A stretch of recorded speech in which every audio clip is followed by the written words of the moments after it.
নমস্কার বন্ধুরা, আজ কিন্তু খুব দারুণ একটি রান্না নিয়ে চলে এলাম। ডুমুর দিয়ে খাসির চর্বি দিয়ে রান্না করব। খুব মজার হয় এই রান্নাটি। চলুন তাহলে শুরু করা যাক। তার আগে ভিডিওটি ভালো লেগে থাকলে চ্যানেলটিকে সাবস্ক্রাইব করে পাশে থাকবেন। চলুন তাহলে রেসিপিটি শুরু করা যাক। প্রথমেই আমি ডুমুরটি কেটে দেখাবো। ডুমুরটি কিভাবে ছাড়াতে হয় অনেকে জানেন না। খুব সহজেই ডুমুরটি ছাড়ানো দেখাবো। চলুন তাহলে ছাড়িয়ে নিই। ডুমুরগুলোকে প্রথমে আমি দুই পাশের মুখ থেকে অল্প অল্প করে কেটে বাদ দেব। তারপরে মিডল থেকে এভাবে গোল করে আমি কেটে নেব।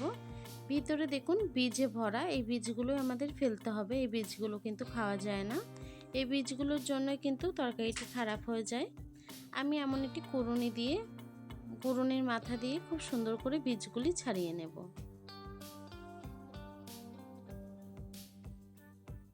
আপনারা চাইলে বটি দিয়েও কিন্তু কাটতে পারেন। বটি দিয়ে আরও খুব সুন্দরভাবে হয়ে যায় বটির মাথা দিয়ে।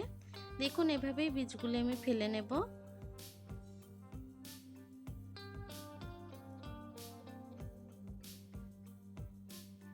বীজটি আমি ফেলে নিয়েছি, আপনাদেরকে একটি ছাড়িয়ে দেখালাম। প্রথমেই আমি ছাড়িয়ে নিয়েছি, আপনাদেরকে দেখানোর জন্য একটি ছাড়িয়ে দেখাচ্ছি। বেশি দেখালে কিন্তু ভিডিওটি অনেক বড় হয়ে যায়। আমি আরও একটি ছাড়িয়ে দেখাচ্ছি। এটির মধ্যে কিন্তু কোনো রকম বীজ নেই। কিছু কিছু ডুমুর আছে যার মধ্যে বীজ হয় না। দেখুন এমন সাদা ডুমুর যদি থাকে তাহলে বীজ ফেলার কোনো দরকার নেই। এগুলো কিন্তু একদমই কচি, এগুলো ছাড়ানোর কোনো দরকার নেই। ডুমুরগুলোকে আমি খুব সুন্দর করে ছাড়িয়ে নিয়েছি। দেখুন ছাড়িয়ে কিন্তু আমি খুব সুন্দর করে 2-3 জলে ধুয়ে নিয়েছি ডুমুরগুলোকে। ডুমুর খেতে গেলে কিন্তু ডুমুর ছাড়াতে একটি অধৈর্য কাজ, কিন্তু এটি করে নিলেই কিন্তু খুব সুন্দর একটি তরকারি খাওয়া যায়। ডুমুরগুলোকে আমি নিয়ে নিয়েছি, এখন আমি এটিকে সাইড করে রাখবো। এখন নিয়ে নিয়েছি খাসির চর্বি। এই খাসির চর্বি দিয়েই কিন্তু তরকারিটি দারুণ লাগে। আমি খাসির চর্বিটি খুব সুন্দর করে পরিষ্কার করে ধুয়ে নিয়েছি। এখন এই চর্বির মধ্যে একটু নুন হলুদ আমি মাখিয়ে নেব।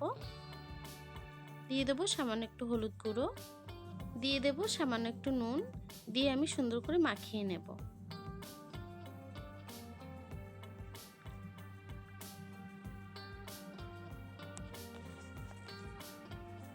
নুন হলুদটাকে দিয়ে সুন্দর করে মাখিয়ে নিয়েছি। এখন চলুন রান্নার দিকে চলে যাই। প্রথমে একটি কড়াই বসিয়ে নিয়েছি। ডুমুরটাকে আমি একটু সিদ্ধ করে নেব। যে জলের সাথে ছিল সেই জলের সাথে আমি ডুমুরটি কড়াইতে ঢেলে দিলাম। এখন দিয়ে দেবো একটু হলুদ গুঁড়ো, একটু নুন। নুন হলুদটাকে দিয়ে একটু নেড়ে চেড়ে আমি ঢাকা দিয়ে ডুমুরটিকে সিদ্ধ করে নেব। 10 থেকে 15 মিনিট আমি সিদ্ধ করে নেব। দেখুন বন্ধুরা ডুমুরটি কিন্তু সিদ্ধ হয়ে গেছে। এখন ডুমুরটিকে আমি নামিয়ে নেব, নিয়ে জলটিকে ঝরিয়ে নেব।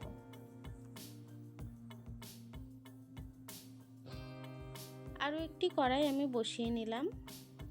কড়াইটি গরম হয়ে গেছে, দিয়ে দেবো তেল।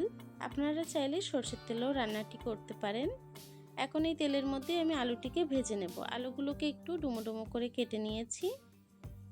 আলুটিকে দিয়ে একটু নেড়ে ছেড়ে সামান্য একটু হলুদ নুন দিয়ে দেব।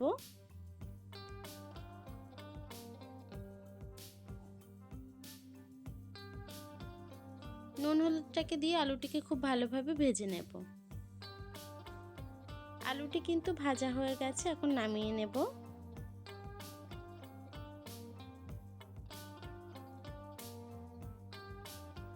এই তেলের মধ্যেই আমি ডুমুরটিকেও ভেজে নেব। ডুমুরটিকে দিয়ে দিয়েছি, একটু নেড়ে ছেড়ে ডুমুরের মধ্যেও কিন্তু একটু নুন হলুদ দিয়ে দেব।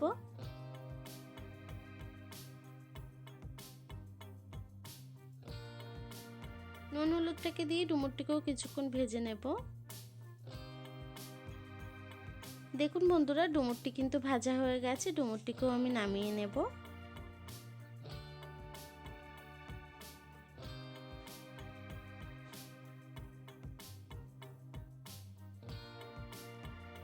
ডুমুরটিকে নামিয়ে নিয়েছি। ওই তেলের মধ্যে সামান্য আরও একটু তেল আমি দিয়ে দিচ্ছি। এখন দিয়ে দেবো একটু গোটা জিরে ফোড়ন, দিয়ে দেবো 2টি শুকনো লঙ্কা, দিয়ে দেবো 2টি তেজপাতা। ফোড়নটাকে একটু নেড়ে ছেড়ে নেব। ফোড়নটিকে নেড়ে ছেড়ে নিয়েছি। এখন দিয়ে দেবো পেঁয়াজ কুচি, 2টি মিডিয়াম সাইজের পেঁয়াজ আমি কুচি করে নিয়েছিলাম। পেঁয়াজটিকে দিয়ে একটু নেড়ে ছেড়ে একটু নুন দিয়ে দেব। নুন দিয়ে পেঁয়াজ ভাজলে কিন্তু পেঁয়াজটি খুব তাড়াতাড়ি নরম হয়ে আসে। নুনটিকে দিয়ে পেঁয়াজটিকে আবারও আমি একটু ভেজে নিয়েছি। এখন দিয়ে দেবো আদা রসুন বাটা। সব মশলা কিন্তু আমি শিলপাটায় বেটেছি। শিলপাটায় বেটে রান্না করলে কিন্তু তরকারি খেতে খুব ভালো লাগে। আদা রসুনটাকে দিয়ে আবারও একটু নেড়ে ছেড়ে নিলাম, কাঁচা গন্ধটি চলে গেছে। এখন দিয়ে দিচ্ছি জিরে আর শুকনো লঙ্কা বাটা। সেই বাটিটিকে ধুয়ে সামান্য একটু জল দিয়ে দিলাম। এখন মশলাটিকে ভালোভাবে একটু কষিয়ে নেব। মশলাটিকে একটু ভালোভাবে কষিয়ে নিলাম। এখন দিয়ে দেবো টমেটো কুচি, 2টি টমেটো কুচি দিয়ে দিলাম।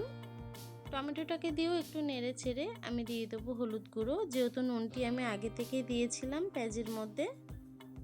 নুনটি আপনারা বুঝে অ্যাড করবেন। হলুদটিকে দিয়ে আবারও একটু নেড়ে ছেড়ে মশলাটিকে আমি রান্না করে নিয়েছি। এখন মশলার মধ্যে একটু জল দিয়ে দেব। জল দিয়েও কিন্তু মশলাটিকে ভালোভাবে কষিয়ে একটু রান্না করে নেব। মশলাটি যত ভালোভাবে কষানো হবে তরকারিটি ততটাই টেস্ট হবে। দেখুন বন্ধুরা, মশলাটি কষানো হয়ে গেছে, তেল ছেড়ে দিয়েছে। এখন ভেজে রাখা ডুমুর আর আলুটাকে দিয়ে মশলার সাথে একটু কষিয়ে রান্না করে নেব। ডুমুর আর আলুটাকে খুব ভালোভাবে কষিয়ে একটু রান্না করে নিয়েছি। এখন নুন হলুদ মাখানো সেই চর্বিটিকে দিয়ে দিচ্ছি। চর্বিটিকে দিয়ে খুব ভালোভাবে একটু নেড়ে ছেড়ে নেব।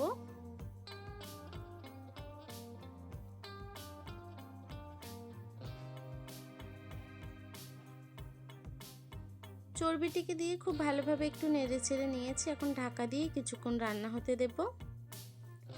ঢাকা দিয়েও কিন্তু কিছুক্ষণ রান্না করে নিয়েছি, চর্বিটি নরম হয়ে এসেছে। এখন আবারও একটু নেড়ে ছেড়ে নেব। খুব ভালোভাবে নেড়ে ছেড়ে নিয়েছি। এখন আমি জল অ্যাড করব। দেখুন তেল ছেড়ে দিয়েছে।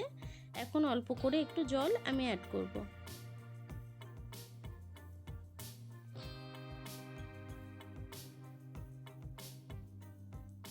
জলটিকে দিয়ে তরকারিটিকে আবারও একটু নেড়ে ছেড়ে আমি তরকারিটিকে হতে দেব। তরকারিটিকে আমি কিছুক্ষণ রান্না করে নিয়েছি। দেখুন আমার তরকারিটি কিন্তু প্রায় হয়ে গেছে। আবারও একটু নেড়ে ছেড়ে আমি একটু গরম মশলা দিয়ে দেব। একটু গরম মশলা দিয়ে তরকারিটিকে আবারও একটু নেড়ে ছেড়ে আমি গ্যাসটিকে বন্ধ করে তরকারিটি নামিয়ে নেব।